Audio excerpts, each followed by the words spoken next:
Yo! It's time! It's time for me to give my opinion. This time, we'll be talking about League of Legends. Yes, the game that I'm trying to base my channel off of. But it's not working. But even then, I'm still gonna make a whole review based off of this game because I have nothing better to do with my life. Before we get in depth with the review, I just want to talk about, my playstyle, how I play League, what I do. And I want to say, first and foremost, I am a bronze noob, okay? I am bronze, okay? I've never gone out of bronze, okay? But in my defense, I also don't play ranked that often. I played like the 10th placement games, like, I don't know, 3 years ago, I think. I can't even remember. That's how long it was. I played 10 placement games and I got placed bronze 2. I climbed bronze 1, and then I played like 1 or 2 games after that, and then I stopped. And then I'll give you my reason for why I don't play ranked that much anymore. Mostly because I'm a noob, but there are other reasons. But mostly right now I play normals, usually with my friends. I barely play solo, but if I do, I end up losing. So that's really my playstyle. I don't play ranked that much, and the farthest I've gotten was bronze. So for the half of you that are still here, you can listen to my unqualified opinion on League of Legends. Let's get on with the review.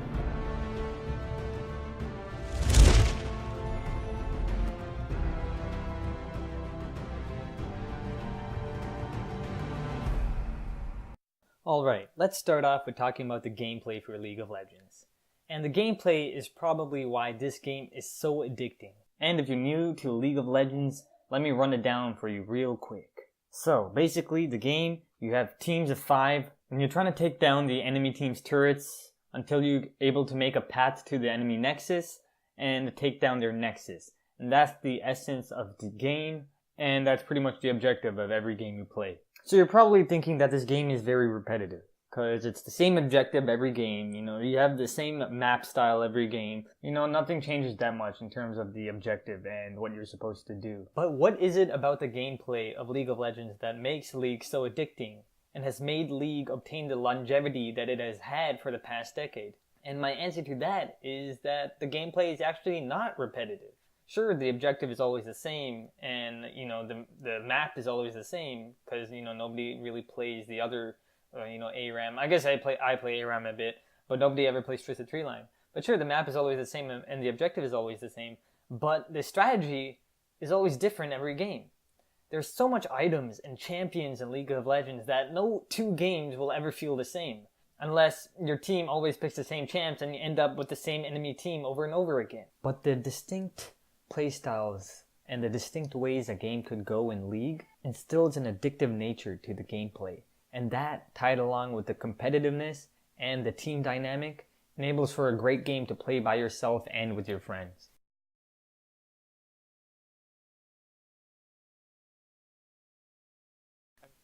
Okay, so let's talk about the perpetual state of change that League has been going through since it began.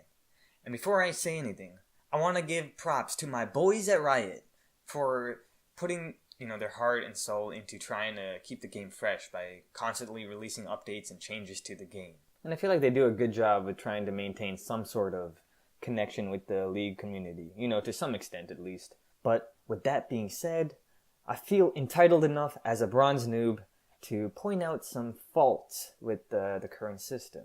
And according to this chart, we make up 11% of the population. So whatever I say has a significance level of 11%. I don't even know what that means, but it sounds cool. Anywho, we were talking about the changes in League and how it was consistent and constant and whatnot, and this could be frustrating for some players because with the game being at a constant state of change, players are forced to keep up with whatever changes have been made in new updates and stuff. There's new champions, there's reworks of old champions, there's new items, there's buffs, there's nerfs. There's so many changes with the game, changes to the jungle, map changes, and it can get quite annoying trying to learn the new state of the game. Me personally, I don't really have a problem with all the new updates, partially because I don't even read patch notes. Like, who the hell reads patch notes? Also, please don't flame me for saying that. It's probably why I'm bad at the game. But I'm too lazy to read the patch notes, so I just go into the game blindly. and learned the hard way that they nerfed Tom Kench, and I'm trying to top lane with him. But yeah, you know, I consider myself to be a casual player compared to other players I play with when I play League of Legends. So these types of changes don't really affect me as much as it does, you know, pro players, for example. Because if they don't keep up with the new changes, then they fall behind, and it becomes hard to get comfortable with a certain playstyle.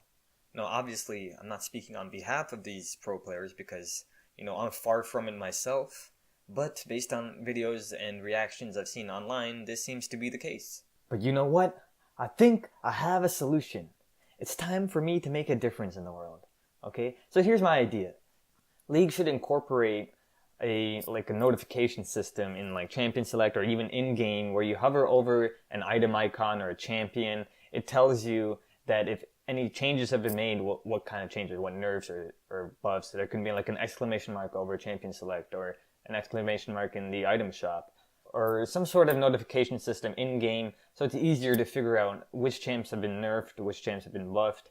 But yeah, that's just my thoughts on how to help a lazy goof like me. But yeah, I do believe that the constant changes in League of Legends is a good thing, even though it does have its drawbacks. I do believe that it's the main reason why League has been able to last as long as it has. And I feel like it's going to even last further than that. It has a great longevity to it, and it'll be great to see where League goes from here. And with all these constant updates, it's going to be hard to maintain a state of balance and stability for the game. And obviously for a game like League of Legends, this is natural. You're going to expect this to happen. There's going to be OP champs, and there's going to be underpowered champs. And that's fine as the meta keeps changing after every new update. But with every new champion being OP, or the same champions still being on top, or the same champions being reworked, it's getting a bit harder to try and maintain a more balanced game. And I don't know much about the old League of Legends, you know, Season 2 and Season 3, but the champions that were out then seem to have a much more simpler moveset, and the items used to be much more straightforward. But nowadays, I feel like Riot is trying too hard to make their champs feel more complex, more unique. Like, look at Pyke, for example. Support Assassin. You already know that I'm gonna hate this champ. Support Assassin. What does that even mean? That defeats the purpose of being a support. What is this ult? Can someone explain to me what this ult is? Pyke blinks to and executes low health enemies. Okay? It's not even about damage. It's just that if they're below a certain percentage of their health. And this guy can recast that within 20 seconds. Excuse me? Someone explain how this is not broken. And trust me when I say nobody has more experience than me when playing support ADC. Dude, I'm about to... Oh. Stop! What do you mean? You don't have to coin? I don't want it. I don't care about that. Dude, this ult is so annoying. Listen. That's the whole point. I don't care, bro. Oh, he's over there. This ult, whoever designed this champ is a troll. Bro, I deserve that too. Fuck off. Stop. You didn't do shit. Listen, I need the recognition, okay? I'm self-centered. Egotistical. Bro, I set that up perfectly. Stop. I got you, Con. Thanks. So imagine my excitement playing alongside a support whose main objective is to take the kill from the ADC. Fantastic. What a great idea. And I'm complaining when Pyke is on my team. Now imagine when Pyke is on the enemy team. God damn. And don't even get me started on Yasuo. Like, goddamn. Like, I understand why a lot of people hate this champ. But for me, because I play champs like Vel'Koz a lot, and my luck, I always get paired up with an enemy Yas. Like, damn, this man's wind wall blocks my entire kit! Even my E! Tell me how it's physically possible to wind wall a magical circle thing that is embedded in the ground. How is that a projectile? God damn. Okay, so you have a champ where one move blocks every move that's not the ultimate. You're telling me I have to wait till level 6 and I have to wait every time my ult refreshes from cooldown to actually do something. What do you want me to do? Rely on my superior math ability? You expect too much from me. And I know these complaints are pretty stupid. But you're not a real League player until you make a big deal out of nothing. Sure, you get Pike's Kill Gold, and maybe if I was good, this Yasuo problem wouldn't even exist for me. And sure, I sound like a petty noob who just seems to care about stats. But my main point is that there are certain champs that don't make the game fun anymore. And these champs have such a broken kit that you tend to see them more often in games. Like way too often. There's over 100 champs in League. And I said because of this that League isn't repetitive. But when you start laning against the same champs over and over again, it starts to get a bit annoying. And correct me if I'm wrong, but I feel like this would be the same case for ranked games as well, even with the ban system. And the reason I'm picking on Pyke and Yasuo is because those are the two champs that I've met with most recently in the past couple of months. And it's been real annoying trying to face off against them and then also team up with them, but the ones on my team suck. And by suck, I don't necessarily mean being bad. I just mean they're just trolls who just don't do anything the entire game and just KS at the end. God damn! Anywho, that's just my thoughts on the current state of the game. I hope I didn't sound stupid, but in the end, I do think Riot does their best trying to maintain a good enough balance to the game. And obviously an ideal balance is not something I'd expect from a MOBA type game like League of Legends, because it's hard to achieve. So I do think the current state is somewhat acceptable. Obviously there's a couple of exceptions. And with this new champ, Nico, coming out, I don't know how that's going to affect the game. Apparently she can camouflage into her allies. Can you imagine 2 Yasuos on the enemy team? I can't wait. But yeah, I think the more unique or complex a new champion is, or like their moves or their specific passives, abilities, the more OP they are, because they have less counters against them, because this type of uniqueness or complexity that they bring to the game, it's not planned for before. So it's hard to find existing champions that can be able to counter this new champion. So there's a bit of a trade-off between adding a whole new aspect to League of Legends in terms of strategy and just a wow factor. And you trade that off with the balance of the game, or not trying to disrupt the current meta of the game. So it's a hard thing to do for Riot, to try and keep League fresh while not disrupting the balance. And I think Riot's efforts to achieve the best of both worlds is somewhat commendable. League could have turned out much worse, so good on Riot. Hooray! But then again, what do I know? I'm just a bronze noob. That's just my opinion. Alright, next topic. Alright, so I'm gonna touch on a couple of other points that I want to talk about. Those points mainly relating to the general atmosphere and the environment of the game. Also, I am going to talk about my favorite topic, the toxicity of the game. Yas! And damn, this game is toxic as hell. Like, if you want to know who someone truly is, you make them play League. It's the best way to get to know someone. But yeah, this game tends to bring out the worst in people. I feel like it's just the competitive nature of the game, and I've got a couple of theories to why League generates a negative atmosphere. Theory number 1. I believe that the length of the game plays a major factor into generating toxicity and a negative attitude during the game.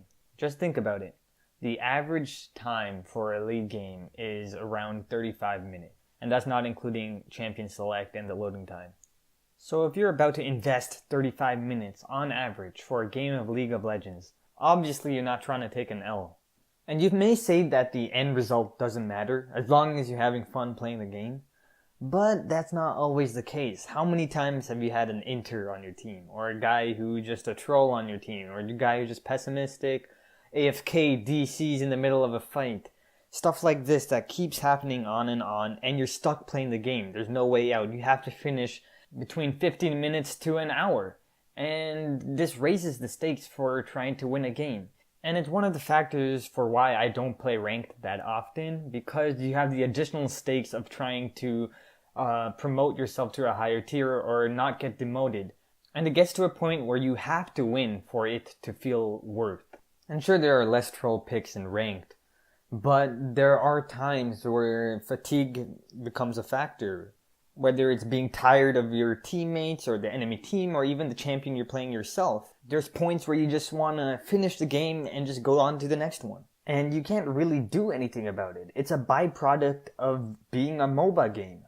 I mean, even if Riot were to take steps to reduce the average time to 35 to down to 20 minutes, then I don't see how that could work without Riot changing the core gameplay of League, which I don't think would be a good idea.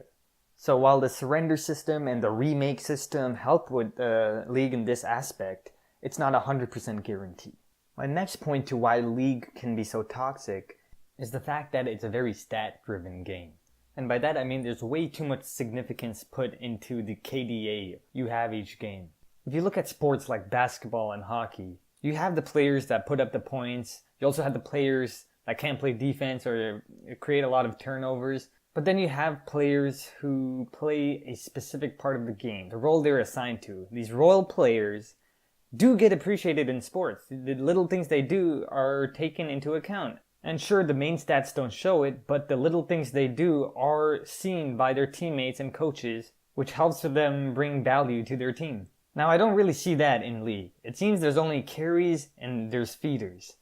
A guy that kills the same enemy champ 20 times is valued more than a guy that goes 1-1-0, but is able to get every single turret in the map.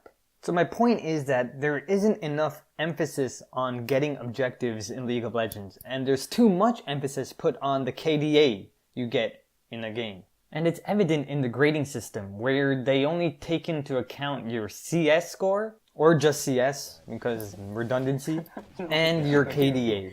And hopefully my source is right, but these are the only factors that seem to be considered for determining how well you play. Did you hook? And I believe stuff like turret takedowns, assists on turret takedowns, dragon kills, dragon assists, Baron, Rift Herald, should all be part of your main stats, along with your KDA and creep score. And you might be saying, oh, if you need added incentive to get objectives, then you're not good at the game.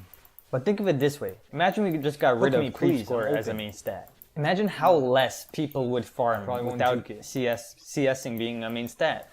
I can't even last hit anyway, even with CSing being a main stat. Now imagine without it, I won't even feel guilty, and there's less incentive for me to get a last hit.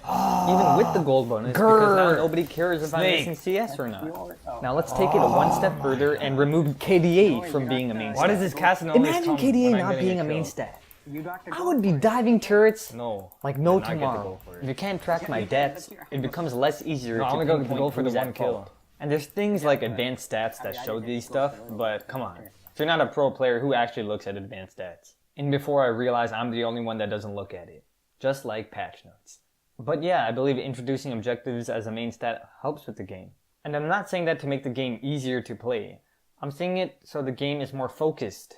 If you start the game 5-0, but the rest of your team is 0-3, they're more incentivized to try and come back and help increase their KDA, so they don't look that bad when compared to the rest of the team. However, if you introduce objectives as a main stat, now your entire strategy is more focused, and it helps push the game along while the carry does their thing. But if you can't get the kills or assists, or if you can't even get objectives, then I guess you do deserve to be flamed. And League has systems like the honor system, and it even has ward scores, so that is a start. And I'm hoping it gets better from there. So yeah, I believe the length of the game and how your KDA is used to judge your playstyle are two of the main factors that generate a toxic environment in League. I'm pretty sure there's way more factors than that, like the competitiveness and other stuff. But usually when I play, it doesn't get that toxic because I tend to play with my friends. But sometimes it's hard to stay positive and League just sucks us in. There's no escape. And that's when we play normals too. Now imagine if we played ranked. Jesus, the amount of personal vendettas against me would double. And also, I have one final stupid suggestion, and this is more just for me and my personal needs. Okay, so this is gonna sound stupid, so bear with me for just 1 second. There needs to be a stat for sacrificing your life or saving other people's lives. You know me as the anti-troll. But what they actually call me is the team player anti-troll. Who's they, you might ask? Don't worry about it. But for too long I have been sacrificing my life for others, and for too long I have been called a feeder. Introducing this as a stat will make me a more happier man. And yes, I know this is incredibly hard to implement, but just let me have hope in my life for once. So yeah, that wraps up the topics that I wanted to talk about for League of Legends. I didn't expect that the video was going to be this long, but hopefully I didn't bore you to death. To summarize, I think the gameplay in League is very addictive, it's fun. I think the team dynamic portion makes it one of the best multiplayer games out there, but the game can be a bit frustrating due to certain balance issues and the occasional negative atmosphere that can arise in a game. But Riot's efforts at constantly updating the game, even though it can upset the meta, does bring a fresh new feel to League of Legends every few months, which is one of the reasons why I haven't got bored of League even after playing for about 4 years. And initially this wasn't going to be a review, it was just going to be me just speaking about League of Legends, but I've decided, you know what, just make it a review. So my final consensus about League of Legends is that it is a game worthy of a platinum tier rating. Alright, that concludes my League of Legends review. I hope you enjoyed. Hopefully I can do more reviews in the future, but for now I'll stick to uploading bad gameplay of any game I can get my hands on. Thank you for watching, and thank you for bearing with my stupid opinions.